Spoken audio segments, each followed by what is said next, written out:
મિત્રો, ગલકા, તુરિયા વગેરે વેલાના શાકભાજી છે જે ઠંડા, મધુર, પિત્તનો નાશ કરનારા, દમ, ઉધરસ, તાવ, કૃમિમાં ખૂબ જ ફાયદો કરનારા અને વાયુની સમસ્યાને દૂર કરી બ્લડ શુગરને કંટ્રોલ કરે છે. આટલા બધા ફાયદા હોવા છતાં આ શાક ખાવા માટે ઘરમાં કોઈ તૈયાર હોતા નથી. પણ મિત્રો, જો તમે નવા મસાલા સાથે નવી રીતે બનાવશો ને તો નહીં ખાનાર પણ આંગળા ચાટી જશે એટલું સુપર ટેસ્ટી બને છે. 100% આ રીત પહેલાં તમે ક્યારેય નહીં જોઈ હોય. એક વખત આ રીતે બનાવી જુઓ, ખરેખર ઘરમાં બધાને ખૂબ જ પસંદ આવશે. તો ચાલો ઝડપથી રીત જોઈ લઈએ. સૌથી પહેલા આપણે અહીંયા 300 ગ્રામ જેટલી તુરઈ એટલે કે ગલકા લઈશું. અને હિન્દીમાં તુરઈ કહેવામાં આવે છે અને આપણે ગુજરાતીઓ એને ગલકા, ઘીસોડા, ઘીહોડા આવા જુદા જુદા નામથી ઓળખવામાં આવે છે. સ્વાદમાં જોઈએ તો ગલકા અને તુરિયાનો ટેસ્ટ લગભગ સરખો હોય છે, પણ હા, એની બનાવવાની રીત કદાચ જુદી હોઈ શકે. તો આજે હું તમારી સાથે એક ખૂબ જ ટેસ્ટી એવા શાકની રેસિપી શેર કરું છું. તો અહીંયા મેં જે તુરઈ એટલે કે ગલકા છે એને સરસ રીતે ધોઈને લીધેલા છે. હવે આપણે એની ઉપરની છાલ ઉતારી લઈએ. મિત્રો, ગલકા એક સ્વાદિષ્ટ અને પૌષ્ટિક શાકભાજી છે જે આપણા શરીરને ઘણા સ્વાસ્થ્ય લાભો આપે છે. વળી આના અંદર કેલેરી ઓછી અને ફાઈબર વધુ હોય છે, જેથી વજન ઘટાડે છે અને પાચન શક્તિ પણ સુધારે છે. હવે છાલ ઉતારી લીધા પછી આપણે તુરિયાનો આગળનો આ બંને ભાગને કટ કરી લઈશું અને ત્યાર પછી આ રીતે આપણે કટ કરી લઈશું. અહીંયા જે આપણે પીસ કરી રહ્યા છીએ એ બહુ પતલું પણ નહીં અને વધારે પડતું જાડું પણ નહીં, એ રીતે કરવાના છે. અને ગલકાની પસંદગી આપણે એકદમ સરસ કૂણા હોય, એમાં બીનો ભાગ ન હોય એવા પસંદ કરવાના છે. જુઓ, આ રીતે આપણે પીસ કરી લઈશું. તૈયાર થયેલા પીસને આપણે એક બાઉલમાં કાઢી લઈએ. હવે ગેસ ઓન કરી ગેસ ઉપર એક પેન મૂકીશું. પેન થોડું ગરમ થાય એટલે આપણે એમાં થોડા શિંગદાણા ઉમેરી દઈએ અને ગેસની ફ્લેમને ધીમી રાખી એને સરસ રીતે શેકી લઈએ. શેકી લેવાથી શિંગદાણાનો સ્વાદ ખૂબ સરસ લાગે છે. જુઓ, અંદાજે 1 મિનિટ સુધી આપણે અહીંયા શિંગદાણાને સરસ રીતે શેકી લીધા છે. ગેસની ફ્લેમને કરીશું બંધ અને શિંગદાણાને થોડી વાર માટે ઠંડા થવા દઈશું. શિંગદાણા ઠંડા થાય છે ત્યાં સુધીમાં આપણે અહીંયા 2 મીડિયમ સાઇઝના ટમેટા લઈશું અને ત્યાર પછી એને રફલી સમારી લઈએ. અહીંયા તમારે ટમેટાને કોઈ પરફેક્ટ શેપ આપવાનો નથી, બસ માત્ર આ રીતે રફલી સમારી લેવાના છે. હવે આપણે એક મિક્સર જાર લઈશું અને રફલી ચોપ કરેલા ટમેટાને એમાં ઉમેરી દઈશું. 4 થી 5 લસણની કળીને મેં ફોલીને તૈયાર કરેલી છે, એને ઉમેરી દઈએ.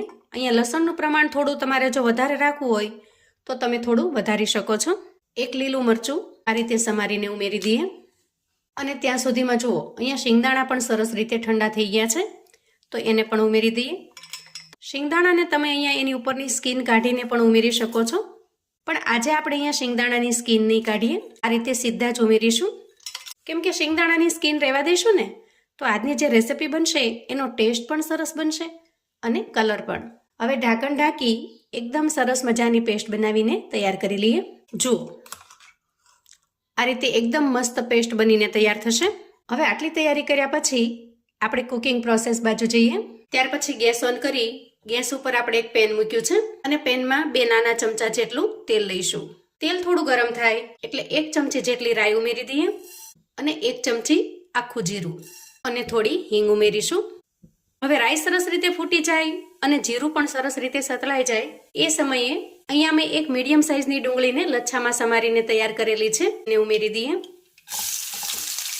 અને તેલની અંદર સરસ રીતે ફ્રાય કરી લઈએ.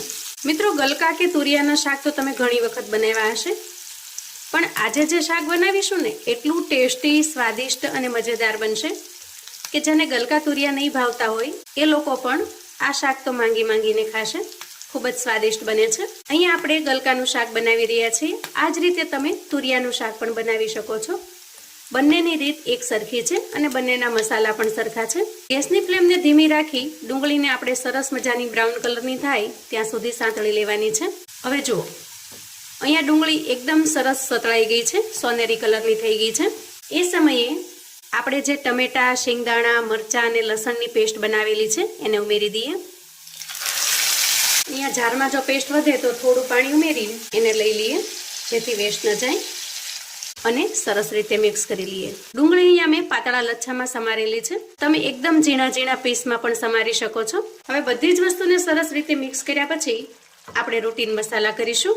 સૌથી પહેલા સ્વાદ પ્રમાણે મીઠું ઉમેરીશું, 1 ચમચી હળદર ઉમેરીશું, 1 ચમચી ધાણા જીરું પાવડર અને 2 ચમચી લાલ મરચું પાવડર અહીંયા મેં 1 ચમચી કાશ્મીરી લાલ મરચું ઉમેરેલું છે અને 1 ચમચી સાદું મરચું ઉમેર્યું છે, જે આપણે રૂટીનમાં શાકમાં નાખતા હોઈએ. તો તમે જેટલું સ્પાઇસી ખાતા હો એ પ્રમાણમાં તમારે મરચું ઉમેરવાનું. હવે મસાલા કર્યા પછી આપણે મસાલાને સરસ રીતે મિક્સ કરી લઈશું.